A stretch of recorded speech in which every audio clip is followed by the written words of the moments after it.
oh great, another moron. This is like the first time I've watched any of these videos where it actually made sense. Borrowing as much as they can and leverage it. I'm sorry for you out there. Those are the things that are going to see you through. It doesn't take a rocket scientist to realize. I couldn't disagree more. This is the type of advice that they need to be listening to.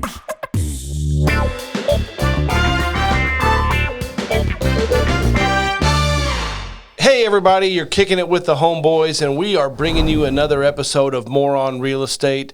My name is Clint Wetherill. I'm here with my best buddy, Mr. Scott Adams. What's up? What's good? Let's dive in. Let's do this, man. Bro, I've just inherited $500,000. I'm gonna buy a house in cash. Wait, don't buy a house, bro. Why? You can buy 5 houses for that price. How? It's called leverage. If you've got a 20% deposit mortgage, you could buy 5 $500,000 houses at a $100,000 deposit each. Then you could rent out each of the houses to pay back the money that you borrowed from the bank. Wait, that means when I've paid off the mortgages, I'll have 5 houses worth a total of 2.5 million. Why didn't school teach me this? I just followed Noah. He teaches me what school doesn't. This is like the first time I've watched any of these videos where someone says, hey, don't buy a house, do this, and it actually made sense. Right. So it's like the first time, and this is the advice that people, and I say it a lot on here. I want to speak to the younger generation because I think that Scotty and I's generation did a crap job of teaching financial literacy to the generation behind us. That this is the type of advice that they need to be listening to. Be very cautious that he didn't say leverage as much as you possibly can. 20% down on 5 houses. When you put 20% down on 5 houses, that means that you're safe. The market can go down. The market could go up. You're in a safe position. If a life event happens, you'll still be able to get out. This is the right way to invest in several different properties at a time. There's a lot of bad ways, but having 20% down makes a lot of sense.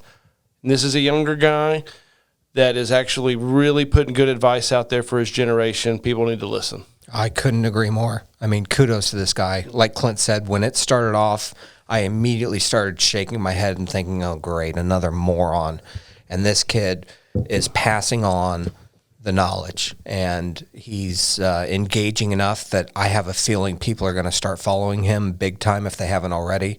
If he keeps speaking the truth like this, he's gonna have a following, and he should have a following because he's teaching people what the education system has failed to do. There's only one caveat here, which is putting $100,000 down on 5 $500,000 houses. The $500,000 houses in our market. Now, I don't know where he lives or where he's investing, but $500,000 houses in our market do not make great rentals. The returns are not there. That's all. But, I mean, it's different in every market. It could be a different market. Could be a different market. But the concept is... The concept is there. He's spitting knowledge. Love it. Love it. We call a lot of people out on this show, on Moron Real Estate. It's amazing how much more how I feel so much better when I see something like this. It makes my heart smile that when there's good advice, there's so much bad advice out there. And that's what this show is all about. We're calling out the people spitting a bunch of stuff that they don't really know what they're talking about. They just think it's sexy and cool. It's great advice. Makes me smile. Yep. I love it. Next. I don't think buying a house is a good idea unless you have tons of money that you're buying it because it doesn't really make a difference to you. But as far as getting a loan, because a mortgage is a fancy term for a loan. Of course it is. You're just getting a loan. People go, I own my house. Well, no, you don't. The bank owns it. And also, the government own it because if they can take it off you, which they can, look at sanctions, right? Do you actually own your house? I think it's a much deeper discussion, really. But, and he may be talking about a different country. I mean, I'd say that because of the accent, and we've seen this, pulling some information, pulling things off of TikTok or Facebook, sometimes it's somebody from a different country. Like we trashed some poor guy on here not too long ago. The guy was from England. Right. It's completely different. Right. And he was probably right. And we trashed him based on how it would be in America. So I'm sorry for you out there. I didn't realize, but this guy may be from somewhere there's some truth in what he says. Anywhere, regardless of where he's talking about. Yeah, when you get a mortgage, you don't really own your house. I mean, he's control it. You control it, but for the most part, you owe that bank. However, there's a lot of benefits to owning your own home. There's emotional ones, like you getting to raise your family where you want. Nobody tells you what to do. Blah blah blah. There's some financial benefits to it. You generally get appreciation. You also one of the great things is your rent doesn't go up. You get a fixed mortgage and you know what you're paying year after year. Yet your income, in theory, should go up. Over time, and so you're locked in. So I don't know. There's an argument to be made about not buying a house, but I land on the emotional one as the one that sways me, and I love having my family in our home. I love having my space, as Clint knows. I just thrive at my home. I've got a lot of land, well, for where I live in a metropolitan area, and it's just heaven to me. So I landed on emotion. I don't make every decision based on the best maximum financial smart move. There's certain things that, come on, I mean, you got to live life, and that's where I choose to draw the line there. No, I couldn't agree more. Yeah. It's when it comes to family and a house, for you to raise your family and your kids in, I mean, it's not about the money at that point. It's about creating the memories. And I grew up in my parents my dad passed away 4 years ago, but my mom is still in the house that I grew up in. They built in 1975, and then there's no amount of money that you could offer me, on that house, because the sentimental value is too much, the emotional value. So I don't know. I think he's coming from a different market. I'm also with you on the emotional side. Next up. How much money do you need to get started in purchasing a home? For example, one that we recently did here in Denver, we purchased the property for $423,000, and we put $75,000 into the rehab and are hoping to sell it for $599,000. We use a hard money loan that requires 20% down of the purchase and the fix-up cost. So with the purchase at $423,000, rehab at $75,000, that requires us to put $99,600 down. There are hard money loans that will allow 10% down, but we've found that 20% is the sweet spot and allows us to have some cushion for any unknown contingencies. It's great. That's how hard money works. The one part I really like is the fact that she says, I could have borrowed more and I didn't because I want cushion. So that part is so brilliant.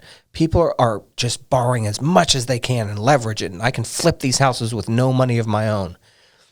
If you want to be safe and to make it through anything other than a short-term upcycle like we've been in, then you have to act like her and make sure you always have skin in the game. Don't overborrow, even in a scenario where you think you're building equity in, with the work that they do to it, she's still not borrowing the full amount. It's that part, bravo. I think it's a great lesson. I think she's a good example for people to follow in that sense. It's a conservative plan, and whenever you set forth a plan like that, it sounds like they've done it, time and time again in their market. It generally works. You put together that conservative plan, and you don't see someone lose everything they've got in a downturn either, because they've got 20% in the game. It leaves them a lot of options. So, I think it's great. We've used all kinds of different loans in our careers. We've had some hard money loans. They're all different. So you really you're talking to about a private individual that's lending you the money. It could be a company also, but most times it's a private group that is lending you money. And all their terms are different, so you have to do your homework there. But yeah, I think it was great. Yep. Next. That was the weakest next I've ever heard. Next. So here are 3 things that you need to do to get ready for the upcoming recession. So the first thing that I would be doing is Stop buying things that you want and start buying only things that you need. So cut your expenses, just get down to the necessities and be prepared for lean times. That is by far the number one thing that I would tell you that you need to do to get ready for this recession. Number two is make sure that you're working hard right now. You're doing everything that you can to make money before we hit a crash. And you want to have 6 to 12 months worth of money in reserves, a capital in reserves, because what'll happen is when we start to hit that recession, businesses will start laying people off, they'll start terminating employment, and you need to make sure that you have the capital to be able to survive that. So make sure that you have 6 to 12 months worth of living expenses in reserves. And then the last thing that I would tell you is dump unneeded, unwanted properties. So things like second homes, vacation homes, investment properties. I know that's tough to hear because we all love our vacation houses, but when it comes to a recession and things start to go down like we did in 2008 and 2009, those are the first things that go. You know, when you can't pay that main mortgage or you're struggling to pay the mortgage for the house that you live in, you start thinking about letting the second house go. Well, address it before the time gets bad. Get it on the market, get it sold while the market is still reasonable, take that capital, hold on to it, wait for the market to go through a full downturn, and then invest that money into other properties when the market hits the bottom. That's the 3 things that I recommend that you do to survive this recession. Oh, it's that easy. You just wait for the market to hit the bottom, and you know when that is somehow magically. That's it. but easy. But I mean, it's good advice. Most of it overall, you know, everyone should. I shouldn't say everyone. There's a lot of people who are just starting out in life, or folks who aren't making enough income to be able to save for 12 months of reserves. But anyone that's, I'd say middle class and above should have 12 months of reserves. You should just always have that on hand because the future is unknown and things go bump in the night.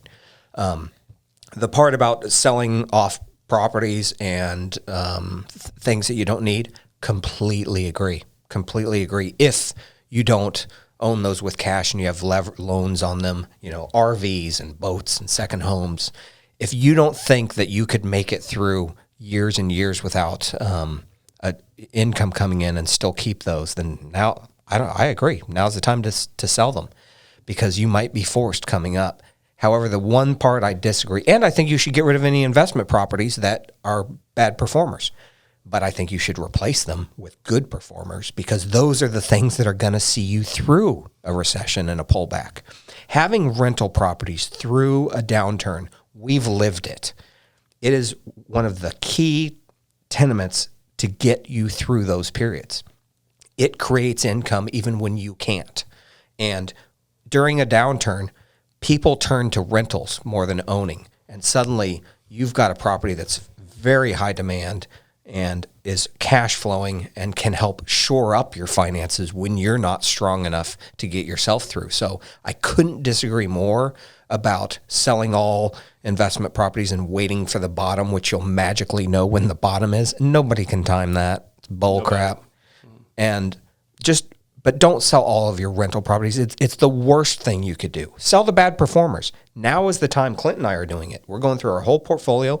We're getting rid of any dogs with fleas, and we're replacing them. For every one we sell, our goal is to add 2 more because we know this recession is coming. The more quality rental properties you have, the smoother your time will be in a downturn. We've lived it. We've done it. We know it. He doesn't know what he's talking about with that. I think the vacation home thing is interesting, and I really wasn't thinking about it till he mentioned it.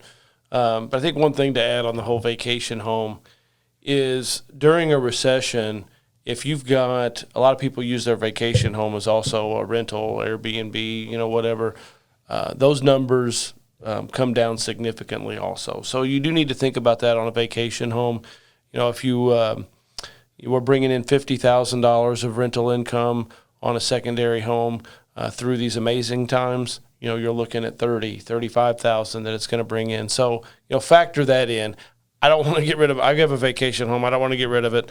I'm not going to, but I also know. Yeah, but you don't have a mortgage on it. I don't have a mortgage on it, but I also know that the rental numbers that we've seen over the last 3, 4, 5 years, those will not be attainable. Less people go on vacations during recession. It doesn't take a rocket scientist to realize when you got, gas where it is now, there's less people traveling, to destinations. Also thought it was interesting that there wasn't a single mention of toilet paper or Busch Light in his conversation. You got to hoard that stuff and make sure you get through the tough times, man. You're not going to stop crapping, and you got to have enough Busch Light on hand. You do need enough Busch Light on hand. Well, that is this week's show of Moron Real Estate. We thank you for tuning in to us. Please stay tuned till next week where we're calling out the posers, and we're also applauding those that are doing it the right way. Till next time, my friends, happy investing. Just nice. Just don't embarrass me this time. I didn't say my own name. Let me do it one more time. Let me do it one more time. I don't know. It kind of looks like your collar's on the back. Oh, it sure is. Yeah, there we go. My wardrobe liaisons here. Thank you. Okay. Yeah. Line? Okay.